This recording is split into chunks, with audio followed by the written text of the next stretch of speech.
حضرت صاحب میں نے دیکھا ہے کہ ہم اپنی اولاد کو دین کی طرف کیوں نہیں لاتے؟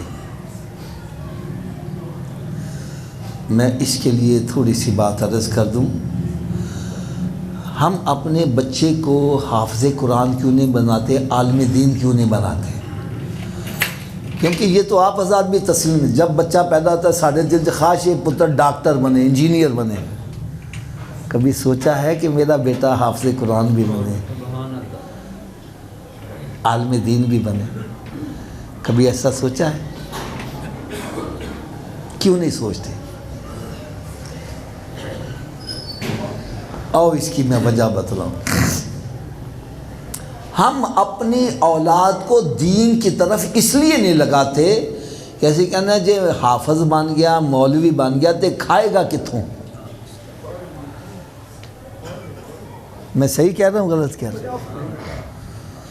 کھائے گا کتوں؟ میں نے کہا بھائی جب تو ماں کے پیٹ میں تھا پھر تیری کون سی ملیں چلتی تھی، رب تو تجھے وہاں بھی رزق پہنچاتا تھا۔ واللہ یرزق من یشاء بغیر حساب، اللہ تعالیٰ جس کو چاہتا ہے جتنا چاہتا ہے رزق عطا کرتا ہے۔ ارے یہ جو ہم کام کاج کرتے ہیں یہ تو اپنے آپ کو مصروف رکھنے کے لیے، ورنہ اگر کوئی کہتا ہے مجھے کام سے رزق ملتا ہے کافر ہو جاتا ہے، رازق تو اللہ تعالیٰ کی ذات ہے۔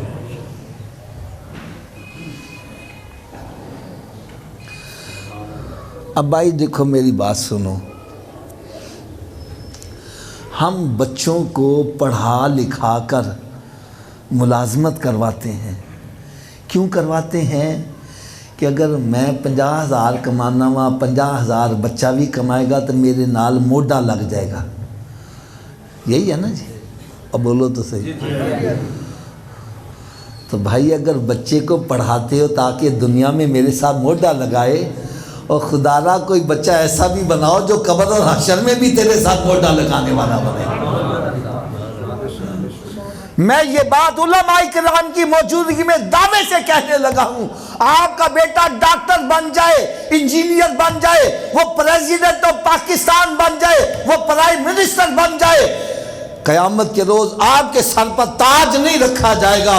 اور اگر آپ کا بیٹا حافظ قرآن بن گیا، ہائے ہائے ہائے، نعرہ تکبیر، نعرہ رسالت، آپ کے سر پر ایسا تاج رکھا جائے گا جس کے اندر ایسے نگینے جڑے ہوں گے کہ اہل معاشر دیکھ کر گمان کریں گے کہ شاید یہ کسی امت کا نبی آ رہا ہے۔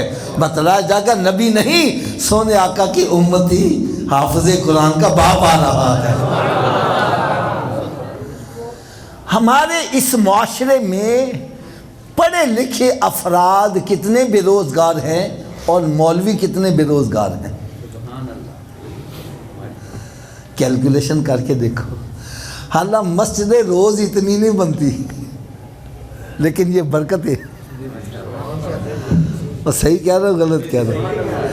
اگر ابھی بھی تسلی نہیں ہوئی تو میں آپ کو اپنی مثال دے دوں یار، اللہ کرے میری بات یہ دل پر چوٹ کر جائے۔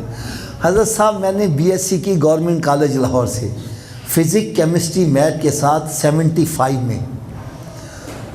میری خوش بختی مجھے صحبت مل گئی قبلہ سید ابو البرکات شاہ صاحب رحمۃ اللہ تعالی۔ انہوں نے کہا بیٹا قرآن حفظ کرو۔ میں بی ایس سی کے بعد حفظ شروع کر دیا۔ اچھا رشتہ دار جڑا بھی آوے اور کی کرنا ہونا ہے؟ میں کہا جی حفظ کرنا۔ پھر بھی کی کرنا ہے؟ میں کہا پھر بھی حفظ ہی کرنا۔ اے تے مسیتاں دیاں روٹیاں کھائے گا، اے تے مسیتڑ بن گیا ہے، یہ پتہ نہیں کس پاسے تور پہ آوے۔ لیکن میرے پیچھے ہاتھ مضبوط تھا، میں کامیاب ہو گیا، حفظ کر لیا۔ لو میں مسجد میں بیٹھا صحیح بات بتلا رہا ہوں، آج پوری دنیا کے اندر میری بی ایس سی کو کوئی نہیں جانتا، اگر عزت ملی ہے تو قرآن کی وجہ سے عزت۔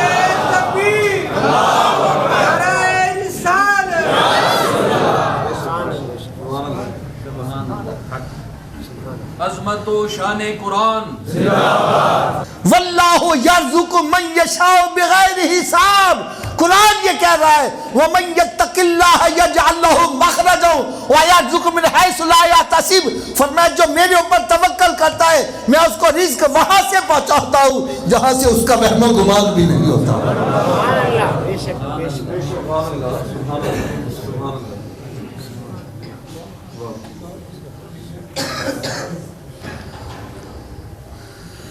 میں کہتا ہوں یار تم دین کے ساتھ ذرا وابستہ ہو کے تو دیکھو، پھر دیکھو تمہیں رب تعالیٰ انعامات کیسے عطا کرتا ہے۔ خدا را یہ نہ سوچا کرو بچے حافظ قرآن بن گئے تو پھر وہ کھان گے کتوں۔ اس کی بیوی کہنے لگی کہ اللہ دیا بندیا کوئی محنت مزدوری کر بچیاں دی روٹی دا سلسلہ چلے۔ انہوں نے کہا ٹھیک ہے۔ صبح وہ گیا اور قریب کوئی نہر تھی، اس نے وہاں جا کے مصلی بچھا کے نا سارا دن اللہ کی عبادت کرتا رہا، اللہ کی عبادت۔ رات ہوئی تو وہ خالی ہاتھ گھر آ گیا، تو بیوی نے پوچھا آج کدی نوکری کر کے آیا ہوں؟ تو جواب دیتا کہتا ہے میں وہی نوکری کر رہا ہوں جہاں کسی دا حق رکھدا نہیں۔ یار بڑی کمال بات کر کہنا او کدی نوکری کر گیا جڑا کسی دا حق رکھدا نہیں۔ کہتے ہیں رات پڑی بندہ آیا پورے مہینے کا راشن ڈال کے چلا گیا ہے۔ ارے تم دین کا ہو کے تو دیکھو، پھر دیکھو تمہیں دین کہاں پر پہنچاتا ہے۔ آؤ اگر چاہتے ہو دنیا کے اندر قبر میں حشر میں سکون چاہتے ہو، عزت چاہتے ہو، تو آؤ دامن مصطفیٰ صلی اللہ علیہ وسلم سے لپٹ جاؤ کہ دامن مصطفیٰ صلی اللہ علیہ وسلم سے جو بھی لپٹا وہ یگانہ ہو گیا، اور جس کے حضور ہو گئے اس کا زمانہ ہو